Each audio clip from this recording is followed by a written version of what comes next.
কোনো মন্তব্যে শিক্ষার্থীরা আহত হলে দুঃখ প্রকাশ শিক্ষামন্ত্রীর। আমি কাউকে উদ্দেশ্যপ্রণোদিতভাবে কিছু বলি নাই। যদি কেউ আহত হয়ে থাকে সিম্পলি আমি দুঃখ প্রকাশ করছি। দুর্যোগেও পরীক্ষা নেওয়ার প্রতিবাদে উত্তাল রাজপথ। এক দফা এক দাবি শিক্ষামন্ত্রীর পদত্যাগ। একজন শিক্ষামন্ত্রী আছে আমরা আশা করি না। মেন দাবি হচ্ছে আমরা শিক্ষামন্ত্রীর পদত্যাগ চাই। তরুণ ও সম্ভাবনাময় উদ্যোক্তাদের পাশে থাকার প্রতিশ্রুতি প্রধানমন্ত্রীর। 5 কোটি টাকা পর্যন্ত সহায়তার প্রতিশ্রুতি। আমরা যদি দেখি অ্যানালাইসিস করি যে ওই আইডিয়াগুলো will give us a good benefit, definitely আমরা ওগুলোকে ফান্ড করবো ইনশাআল্লাহ। ধ্বংস, ক্ষুধা, অনিশ্চয়তার কবলে বন্যা কবলিত হাজারো মানুষ। লান্দাবাড়া হাইতে বেশি হষ্ট হয়ে বাদ পানি চলচালাত বিজে গিয়ে অঞ্চল নষ্ট হয়ে গেছে, পুরা নষ্ট হয়ে গেছে, পুরা হাঁস নষ্ট হয়ে গেছে। দ্রুত ব্যবস্থা নেওয়ার আশ্বাস সরকারের। পুনর্বাসন বিষয়টাকে আমরা অগ্রাধিকার দিয়েছি। এই কৃষিতে কি ক্ষতি হয়েছে সেটার অ্যাসেসমেন্ট তৈরি হচ্ছে। শেখ হাসিনা দেশে এলেই গ্রেপ্তার, বাস্তবায়ন হবে রায়। ভারতে বসে হুঙ্কার দিয়ে লাভ নেই, সংসদে বললেন 2 মন্ত্রী। তার আত্মসমর্পণের সুযোগ নাই, তিনি আসলেই তাকে গ্রেফতার করা হবে। সিলেটে এমসি কলেজ হাসপাতালে গৃহবধূকে ধর্ষণ মামলার রায়। 1 জনের মৃত্যুদণ্ড, 3 জনের যাবজ্জীবন সাজা। হরমুজ প্রণালীতে আমিরাতের তেল ট্যাঙ্কারে তেহরানের ক্ষেপণাস্ত্র নিক্ষেপ। ইরানের 2টি বন্দরে বিস্ফোরণের শব্দ। শিক্ষার্থীরা কোনো মন্তব্যে আহত হয়ে থাকলে তার জন্য দুঃখ প্রকাশ করেছেন শিক্ষামন্ত্রী আনম এহসানুল হক মিলন। সংসদে তিনি বলেন, তার কোনো মন্তব্য উদ্দেশ্য প্রণোদিত ছিল না। প্রয়োজন হলে 13 জুলাইয়ের পরীক্ষা আবারও নেওয়া হবে জানিয়ে আন্দোলনরত শিক্ষার্থীদের সড়ক ছেড়ে পড়ার টেবিলে ফিরে যাওয়ার অনুরোধ জানান তিনি। দুর্যোগপূর্ণ আবহাওয়ার মধ্যে এইচএসসি পরীক্ষা হওয়ায় শিক্ষামন্ত্রীর পদত্যাগের দাবিতে রাস্তায় শিক্ষার্থীরা। এমন প্রেক্ষাপটে সংসদে প্রশ্নের মুখে পড়েন শিক্ষামন্ত্রী। আমি মাননীয় মন্ত্রীর কাছে প্রশ্ন রাখছি, এইচএসসির মতো একটি অত্যন্ত গুরুত্বপূর্ণ পরীক্ষা যেটার উপর নির্ভর করে আগামীতে একটা ছেলে বা মেয়ের ভবিষ্যৎ কোন দিকে যাবে, মাননীয় মন্ত্রীকে দয়া করে বলবেন যে কি সমস্যা ছিল পরীক্ষাটি কিছুদিনের 2 দিনের জন্য বা 1 দিনের জন্য পিছিয়ে দেওয়ার। প্রশ্নের জবাবে শিক্ষামন্ত্রী বলেন, সংশ্লিষ্টরা সবাই বলেছিলেন আবহাওয়া ভালো থাকবে, তাই পরীক্ষা বহাল রাখা হয়েছিল। পদার্থবিজ্ঞানের যে 2টি প্রশ্ন ভুল ছিল সেগুলোতে পূর্ণ নম্বর দেয়া হবে। আমরা 64টি জেলার এসপি এবং 8টি বিভাগীয় কমিশনার এবং প্রত্যেকটি বোর্ডের চেয়ারম্যান, ইউনো সকলের সাথে আমরা কথা বলেছি এবং ওয়েদারম্যান আমরা ব্রডকাস্টিং এর জন্য তাদের সাথে কথা বলেছি। তারা বলল যে বৃষ্টি হবে না, সেই কথাই তারা বলেছে।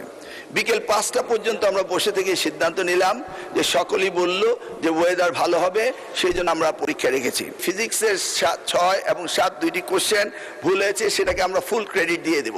আরেক প্রশ্নের জবাবে শিক্ষামন্ত্রী জানান, যেসব পরীক্ষা কেন্দ্রে ভুল ত্রুটি হয়েছে সেখানে প্রয়োজনে আবার পরীক্ষা নেওয়া হবে। যদি কোথাও আমাদের প্রশাসনের দুর্বলতার কারণে কোনো শিক্ষা প্রতিষ্ঠানে পানি ওঠার পর যদি পরীক্ষা না দিতে পেরে থাকে, এই জরিপটা আমাদের কাছে আসার পরে আমরা সেইভাবে প্রয়োজনে আমরা রি-এক্সামিনও নিতে পারি। সেই জন্যই আবার অনুরোধ করব, শিক্ষার্থীরা যার যার পড়ার টেবিলে ফিরে যাক। আমরাই উদ্বিগ্ন তাদের চেয়ে বেশি কিভাবে তাদেরকে আমরা পরীক্ষা সঠিকভাবে নেব। শিক্ষামন্ত্রী বলেন, কোনো মন্তব্যে শিক্ষার্থীরা আঘাত পেয়ে থাকলে তার জন্য তিনি দুঃখিত। প্রয়োজনে 13 তারিখের পরীক্ষা আবার নেয়ার কথাও বলেন তিনি। আমার ব্যক্তিগত মন্তব্য সেটি নিয়ে অনেকেই আপত্তি করেছেন, সেই ব্যাপারে বলতে চাই, আমি কাউকে উদ্দেশ্যপ্রণোদিতভাবে কিছু বলি নাই। যদি কেউ আহত হয়ে থাকে সিম্পলি আমি দুঃখ প্রকাশ করছি। চিরাং বোর্ডের পরীক্ষা আরেকটি প্রশ্নপত্রের সেটে যখন আমরা নিতে যাব ফিজিক্স 2nd পেপার, যুক্তিবিদ্যা এবং হিসাব বিজ্ঞান, সেই সময়ে আমরা এই পরীক্ষাটি পুনরায় নেওয়ার ব্যবস্থা করতে পারব। আগামী বছর থেকে এইচএসসি পরীক্ষা ডিসেম্বর বা জানুয়ারি মাসে নেওয়ার পরিকল্পনা সরকারের রয়েছে বলেও জানান শিক্ষামন্ত্রী। বিদ্যালয় নেই। জুবাইর সানি, নিউজ 24, ঢাকা। দাবি পূরণ না হলে পরীক্ষার পর লং মার্চের ঘোষণা দিয়ে সংসদ ভবন এলাকা ত্যাগ করেছে শিক্ষার্থীরা।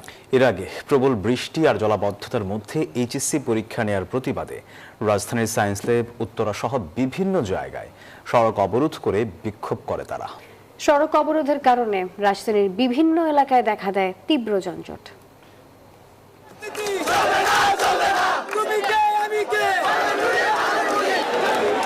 শিক্ষামন্ত্রীর পদত্যাগ সহ 3 দফা দাবিতে শিক্ষার্থীরা সায়েন্স ল্যাব এলাকার সড়ক অবরোধ করে বিক্ষোভ শুরু করে। ঘণ্টাব্যাপী অবস্থানে বন্ধ হয়ে যায় যান চলাচল, আশপাশের এলাকায় সৃষ্টি হয় যানজট। পরে তারা নীলক্ষেত হয়ে পৌঁছায় ঢাকা বিশ্ববিদ্যালয় ক্যাম্পাসে। তাদের বাধা দেয় ঢাবি শিক্ষার্থীরা। মুখোমুখি অবস্থানে দেখা দেয় উত্তেজনা। পুলিশ ও ছাত্রদলের চেষ্টায় ক্যাম্পাস ছাড়ে আন্দোলনকারীরা। তারা তাদের ক্যাম্পাসে আন্দোলন করুক, এটা যৌক্তিক হয়, কিন্তু তারা তাদের ক্যাম্পাস বাদ দিয়ে বা শিক্ষামন্ত্রী বাদ দিয়ে আমাদের ক্যাম্পাসে এসে আন্দোলন করতে, এটা পুরোটা অযৌক্তিক একটা বিষয়। পিএম আছে এই জায়গাটা, তার সিকিউরিটি ইনশিওর করতে হবে, এটা তো সবাই জানে। ওনারা হঠাৎ করে এদিক দিয়ে আসবে, আর এখানে তো শিক্ষামন্ত্রীও নাই যে তার কাছে দাবিটা করবে। ছাত্ররা তারা বুঝে তাদের বক্তব্যটা এখানে পেশ করে তারা চলে যায়। এরপর শিক্ষার্থীরা জড়ো হয় ঢাকা শিক্ষা বোর্ডের সামনে। সেখানে শিক্ষামন্ত্রীকে পদত্যাগের আলটিমেটাম দেওয়া হয়। এক দফা এক দাবি শিক্ষামন্ত্রীর পদত্যাগ এবং পরীক্ষা স্থগিত করতে হবে এই অস্থিতিশীল অবস্থায়। আমরা লং মার্চ রাখবো, জুলাইতে যেভাবে ডেকেছি এভাবেও রাখবো। এই স্টুডেন্টের সাথে এসে এখানে রাজনীতি খেলা খেলতেছে 2 দিন পরে এগুলো কি আমাদের দায়? এদিকে একই দাবিতে উত্তরার বিএনএস সেন্টারের সামনে সড়কে অবস্থান নেয় শিক্ষার্থীরা। আবহাওয়া পরিস্থিতি স্বাভাবিক না হওয়া পর্যন্ত পরীক্ষা স্থগিত রাখা ও পদার্থবিজ্ঞানে ভুল প্রশ্নের ব্যাপারে কি করা হবে সেই বিষয়ে সিদ্ধান্ত নেয়ার দাবি জানান শিক্ষার্থীরা। তার পদত্যাগ চাই আমরা, কারণ একজন শিক্ষামন্ত্রী আছে, আমরা আশা করি না। মেন দাবি হচ্ছে আমরা শিক্ষামন্ত্রীর পদত্যাগ চাই। ঢাকা ময়মনসিংহ মহাসড়ক অবরোধের ফলে বন্ধ হয়ে যায় যান চলাচল। ভোগান্তিতে পড়েন সাধারণ মানুষ। একাধিক স্থানে সড়ক অবরোধের প্রভাব পড়ে রাজধানী জুড়ে। রিশাদ হাসান, নিউজ 24, ঢাকা। বিজলি কেবলস যে কোনো স্থাপনার বৈদ্যুতিক সংযোগকে রাখে নিরাপদ। এর স্ক্রিন কোটেড ইনসুলেশন সম্পূর্ণ ফায়ার রিটার্ডেন্ট, তাই বিজলি কেবলস নিজেই নিজেকে নেভায়। বিজলি কেবলস, নিরাপদ আজীবন। শিক্ষামন্ত্রীর পদত্যাগ দাবিতে বিক্ষোভ হয়েছে চট্টগ্রাম, বরিশাল, ময়মনসিংহ সহ দেশের বিভিন্ন বিভাগীয় ও জেলা শহরে। সব শিক্ষা বোর্ডের পরীক্ষা স্থগিত, পরীক্ষার প্রশ্নপত্র ভুলের সঙ্গে জড়িতদের শাস্তি সহ 3 দাবিতে সড়ক অবরোধ করে সমাবেশ করেন কলেজ শিক্ষার্থীরা। চট্টগ্রাম শিক্ষা বোর্ডের প্রধান ফটকের সামনে অবস্থান নেন শিক্ষার্থীরা। এ সময় সড়কে যান চলাচল বন্ধ হয়ে তীব্র যানজটের সৃষ্টি হয়। পরীক্ষার্থীদের অভিযোগ, জলাবদ্ধতায় সময়মতো কেন্দ্রে পৌঁছাতে পারেননি অনেকে। অবিলম্বে শিক্ষামন্ত্রীর পদত্যাগ দাবি করেন তারা। এত প্রেশার নিয়ে মানুষ পরীক্ষা দিতে পারে, কোশ্চেন এভাবে কেন হার্ড হবে? বরিশালেও শিক্ষা বোর্ডের সামনে বিক্ষোভ ও মহাসড়ক অবরোধ করেন শিক্ষার্থীরা। পরীক্ষা নেওয়া সহ অভিন্ন প্রশ্নপত্র কঠিন হওয়ার অভিযোগ তুলেন তারা। এতে চরম দুর্ভোগে পড়েন মানুষ। আমরা কি শিক্ষার্থীরা লেখাপড়া করে ফার্মের মুরগি হিসেবে গণ্য হব? এটা কখনোই একটা দেশের ভবিষ্যৎ নির্ধারণ করে না। সে যদি হেলিকপ্টারে থেকে বন্যার পরিস্থিতি বুঝতে চায়, স্টুডেন্টের কষ্ট বুঝতে চায়, তাহলে সে পারবে না। ময়মনসিংহের টাউন হল চত্বরে কর্মসূচি থেকে পুনঃ পরীক্ষা নেয়ার দাবি জানান বিক্ষুব্ধরা। প্রশ্নপত্রের বিভিন্ন ত্রুটি ও শিক্ষার্থীদের নিয়ে মন্ত্রীর মন্তব্যের অভিযোগ তুলে রাজশাহী শিক্ষা বোর্ড ঘেরাও করা হয়। উনি কি দেখে না শিক্ষার্থীদের কষ্ট? উনি কি বুঝেন আমাদের কষ্ট? মাননীয় প্রধানমন্ত্রীর কাছে আমার একটা রিকোয়েস্ট, আমাদের সকল দাবি উনি কান পেতে শুনবেন। একই দাবিতে বগুড়ায়ও বিক্ষোভ মিছিল ও সমাবেশ করেছেন এইচএসসি পরীক্ষার্থীরা। বৃষ্টির মধ্যে হাঁটু বানিয়ে মাথা বানিয়ে ওটা কি মাছ চাষ করবার কাছে না পরীক্ষা দিবার কাছে? Desk report, news 24। দেশের সম্ভাবনাময় উদ্যোক্তাদের 5 লাখ থেকে 5 কোটি টাকা পর্যন্ত আর্থিক সহায়তা দেবে সরকার। আইসিটি বিভাগের 500 কোটি টাকার স্টার্টআপ তহবিল থেকে এই অর্থ দেওয়া হবে। ঢাকা বিশ্ববিদ্যালয়ে এক অনুষ্ঠানে এই ঘোষণা দেন প্রধানমন্ত্রী তারেক রহমান। জানান, জামানতবিহীন এই অর্থায়নের জন্য কাজ করবে একটি সম্পূর্ণ নিরপেক্ষ কমিটি। তারুণ্য, স্টার্টআপ ও সম্ভাবনা বাংলাদেশ, এই শিরোনামে ঢাকা বিশ্ববিদ্যালয়ের নবাব আলী চৌধুরী সিনেট ভবনে আয়োজন করা হয় বিশেষ এই অনুষ্ঠান। ঢাকা বিশ্ববিদ্যালয়ের সহযোগিতায় তথ্য ও যোগাযোগ প্রযুক্তি বিভাগ আয়োজিত এই অনুষ্ঠানে প্রধান অতিথি ছিলেন প্রধানমন্ত্রী তারেক রহমান। ভূমিকা পালন করছে। অনুষ্ঠানে প্রধানমন্ত্রী জাতীয় স্টার্টআপ ও উদ্যোক্তা প্ল্যাটফর্মের আনুষ্ঠানিক উদ্বোধন করেন। ঘোষণা দেন তরুণ উদ্যোক্তাদের তহবিল সরবরাহের। এন্টারপ্রেনার যদি কোনো নতুন আইডিয়া নিয়ে আসে এবং আমরা যদি দেখি অ্যানালাইসিস করি যে ওই আইডিয়াগুলো will give us a good benefit, definitely আমরা ওগুলোকে ফান্ড করবো ইনশাল্লাহ। আমরা 5 লাখ টাকা থেকে 5 কোটি টাকা পর্যন্ত একজন স্টার্টআপ যে উদ্যোক্তা তাকে আমরা সহায়তার চেষ্টা করব। উদ্বোধনী অনুষ্ঠানে ঢাকা বিশ্ববিদ্যালয়ের শিক্ষার্থীদের বিভিন্ন প্রশ্নের সরাসরি জবাব দেন প্রধানমন্ত্রী। জানান, সরকারি অর্থে শতভাগ জবাবদিহিতা নিশ্চিত করেই এই তহবিল পরিচালিত হবে। আমার সরকারের অবস্থান থেকে আমি বলতে পারি, আমরা আছি আপনাদের সাথে, আপনাদেরকে হেল্প করার জন্য, আপনাদেরকে পথ দেখানোর জন্য, আপনাদের পাশে দাঁড়ানোর জন্য আমরা আছি। কতটুকু পারবো আমি জানি না, বাট আমরা আছি। নতুন উদ্বোধন হওয়া জাতীয় স্টার্টআপ প্ল্যাটফর্মটি উদ্যোক্তাদের জন্য একটি কেন্দ্রীয় ডিজিটাল লঞ্চপ্যাড হিসেবে কাজ করবে। এখন থেকে সরকারি সহায়তা, আবেদন প্রক্রিয়া, প্রশিক্ষণ, মেন্টরিং ও বিনিয়োগের সব সুবিধা এক ছাতার নিচে পাবেন তরুণরা। আপনার এই প্রশ্নের উত্তরটা আল মোহাইমিনুল খান, নিউজ 24, ঢাকা। বন্যার পানি ধীরে ধীরে নামছে, কিন্তু রেখে গেছে ধ্বংসস্তূপ, ক্ষুধা আর অনিশ্চয়তার দীর্ঘশ্বাস। কক্সবাজারের চকরিয়া, রামু, লামা ও আশপাশের অনেক এলাকায় এখনো ঘরে ফিরতে পারছেন না হাজারো মানুষ। আর যারা ফিরেছেন তাদের থাকার মতো ঘরে পরিবেশ নেই, সেই সাথে নেই রান্নার ব্যবস্থা, জীবিকা। পানির সঙ্গে যেন ভেসে গেছে মানুষের বহু বছরের সঞ্চয়। মেহেদি হাসান সুমনের ক্যামেরায় নাইম আল জিকোর প্রতিবেদন। পানি নেমেছে, কিন্তু উঠানে জমে আছে পুরু কাদা। চোখে পড়ে ভেঙে পড়া ঘর, নষ্ট হয়ে যাওয়া আসবাব, ভেসে যাওয়া ধান চাল আর স্মৃতির শেষ চিহ্ন। কারো রান্নাঘরে নেই চুলা, কারো শোবার ঘরে নষ্ট হয়েছে খাট, কারো গোয়াল ঘর এখন খালি। বন্যার স্রোত কেড়ে নিয়েছে গবাদি পশু, ফসল আর জীবিকার শেষ অবলম্বন। রান্না বাড়া খাইতে বেশি কষ্ট হয়ে ভাত পানি চলচালাত ভিজে গিয়ে ধান চাল নষ্ট হয়ে গেছে, পুরা নষ্ট হয়ে গেছে, পুরা হাঁস নষ্ট হয়ে গেছে। দেখতেছেন তো আমাদের ঘর বাড়ি তো অনেক খারাপ হয়ে গেছে, আর বন্যার পানি আজকে নামছে। বেশি দুর্ভোগে শিশু আর বয়স্করা। বিশুদ্ধ পানির সংকটে বাড়ছে পানিবাহিত রোগের সংখ্যা। অনেক এলাকায় এখনো নষ্ট টিউবওয়েল, অচল স্যানিটেশন ব্যবস্থা। নষ্টই চলছিল, চলছিল নষ্টই। বাসলার পেট খারাপ হয়েছে, তো ভাত খানা ফিনা খাই পারি, তো খাবার পানি তো ফাইক গেছে দিয়া তখন ডেকে আনি। ত্রাণ মিললেও তা প্রয়োজনের তুলনায় অপ্রতুল। এক বেলা খাবার মিললেও পরের বেলার চিন্তায় কাটছে অসংখ্য পরিবারের দিন। এখানে তো ট্রাম দেয় নাই, ট্রাম দিছে ওইদিকে খালার ফারে দিয়ে, এখানে কিছু দেয় নাই। সত্তর হানার ঠিক নেই, টাকার হারও ঠিক নেই, কিছু নাই। কৃষকের জমিতে এখন সবুজ ধানের বদলে কাদার স্তূপ, দিন মজুরের হাতে কাজ নেই। তাই বন্যার পানি নেমে গেলেও দারিদ্র আর অনিশ্চয়তার পানি যেন নামছেই না। বন্যা কয়েকদিনের ছিল, কিন্তু এর ক্ষত বয়ে বেড়াতে হবে মাসের পর মাস। ঘর বাঁধা, ফসল ফলানো, নতুন করে সংসার গড়া, এখন এসবই এই মানুষগুলোর জন্য কঠিন এক যুদ্ধ। নাইম আল চিকো, নিউজ 24, পেকুয়া, কক্সবাজার।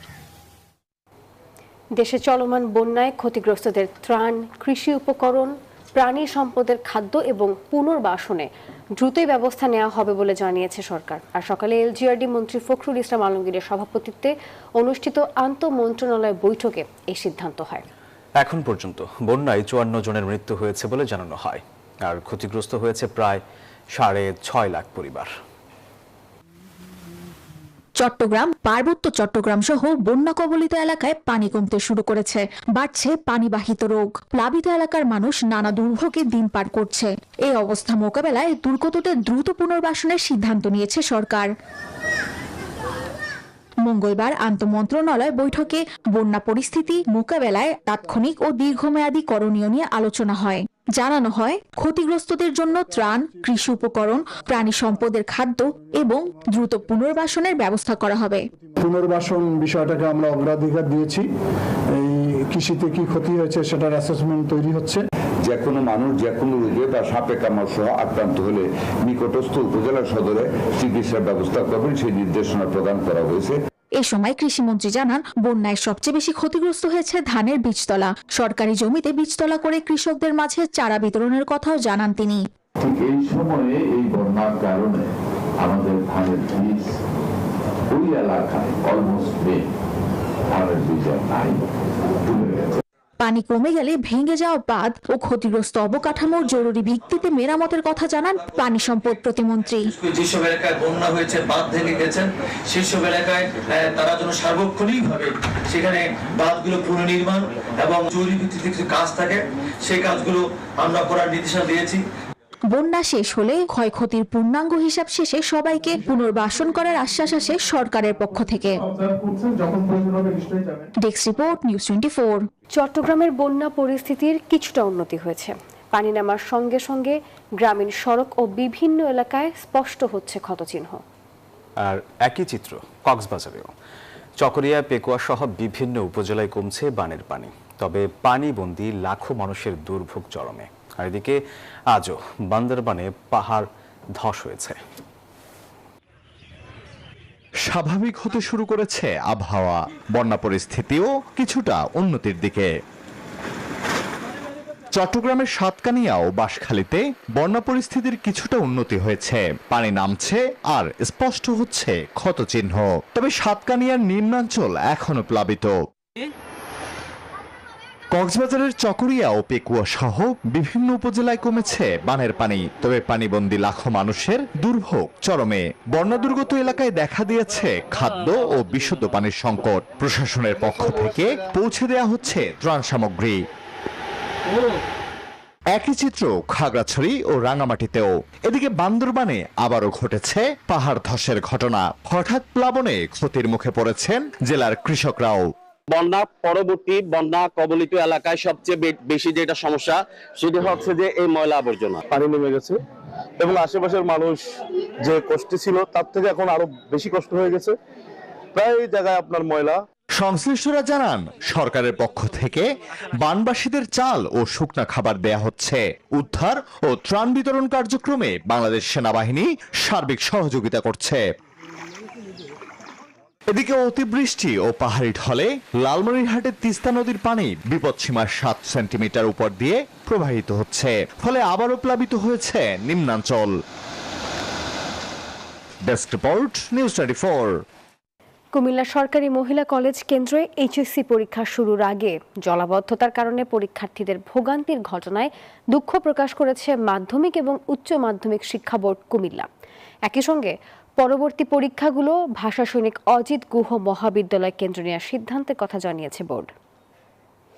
জলাবদ্ধতায় পরীক্ষার্থীগণ কেন্দ্রে প্রবেশে বিড়ম্বনার শিকার হয়েছে। প্রবেশ পথে সৃষ্ট গর্তের কারণে একজন পরীক্ষার্থী পানিতে পড়ে যায়। আমি এই পরীক্ষার্থীর জন্য আন্তরিকভাবে দুঃখ প্রকাশ করেছি।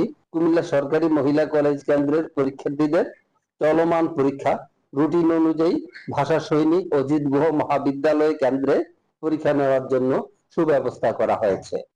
শেখ হাসিনা দেশে এলেই গ্রেপ্তার হবেন। ভারতে বসে যারা হুঙ্কার দিচ্ছেন তারা কোনো সুযোগ পাবেন না। সংসদে এসব কথা বলেছেন সরকারের দুই মন্ত্রী। স্বরাষ্ট্রমন্ত্রী সালাউদ্দিন আহমেদ বলেন, শেখ হাসিনা দেশে এলে তাকে দেয়া আদালতের রায় বাস্তবায়ন করা হবে। আর এদিকে ভারতে বসে হুঙ্কারদাতাদের এক হাত নেন আইনমন্ত্রী মোহাম্মদ আসাদুজ্জামান। জুলাই চেতনায় বিশ্বাসীদের সবাই এক কাতারে দাঁড়াবে এমন প্রত্যাশার কথাও জানান। অন্যদিকে জুলাইয়ের চেতনা বাস্তবায়নে সরকার আন্তরিক নয় বলে অভিযোগ করেন বিরোধী দলীয় নেতারা। অন্তর্বর্তী সরকারের সময় এই দিনকে জুলাই উইমেন্স ডে হিসেবে পালন করা হয়েছিল। এই সরকার চাইলে এই দিনটা আজকে স্মরণ করতে পারতেন, পালন করতে পারতেন, কারণ জুলাই গণ অভ্যুত্থানের নারীদেরকে আমাদের স্বীকৃতি দিতে হবে। জুলাই যোদ্ধাদেরকে সাপোর্ট দেওয়ার জন্য, সম্মান দেখানোর জন্য একটা ফাউন্ডেশন হয়েছে। আমি ব্যতীত শুনে যদি তারা গত 5 মাস ধরে তারা কোনো বেতন পান না। আমার একান্ত অনুরোধ, সরকার এই প্রতিষ্ঠানটাকে যেন আরো প্রাণবন্ত করে তোলে। ওই একই এখানেও বীর জন্ম নিবে বেশি করে ইনশাআল্লাহ। সংগঠন হিসাবে আওয়ামী লীগের বিরুদ্ধে তদন্ত শুরু করেছি। ইতিমধ্যে জুলাই হত্যাকাণ্ডে সারা বাংলাদেশে যে হত্যাকাণ্ড সংগঠিত হয়েছিল জেলায় জেলায়, সে বিষয়েও আমরা তদন্ত কার্যক্রম শুরু করার পরিকল্পনা গ্রহণ করেছি। মাননীয় স্পিকার, আমরা চাই তিনি ফেরত আসুক, বিচারের মুখোমুখি হোক। তবে আইনমন্ত্রী বলেছেন তাকে আসলে অ্যারেস্ট করা হবে এই জন্য যে শি ইজ অলরেডি কনভিক্টেড, সুতরাং তার আত্মসমর্পণের সুযোগ নাই। তিনি আসলেই তাকে গ্রেফতার করা হবে, রায় কার্যকর করা হবে। যদি আপিলের কোনো সুযোগ থাকে সেটা অন্য কথা, আইন আদালত বলবে। বাংলাদেশে চলমান বিভিন্ন ভারতীয় উন্নয়ন প্রকল্প বাতিলের আশঙ্কা নাকচ করে দিয়েছে ভারত।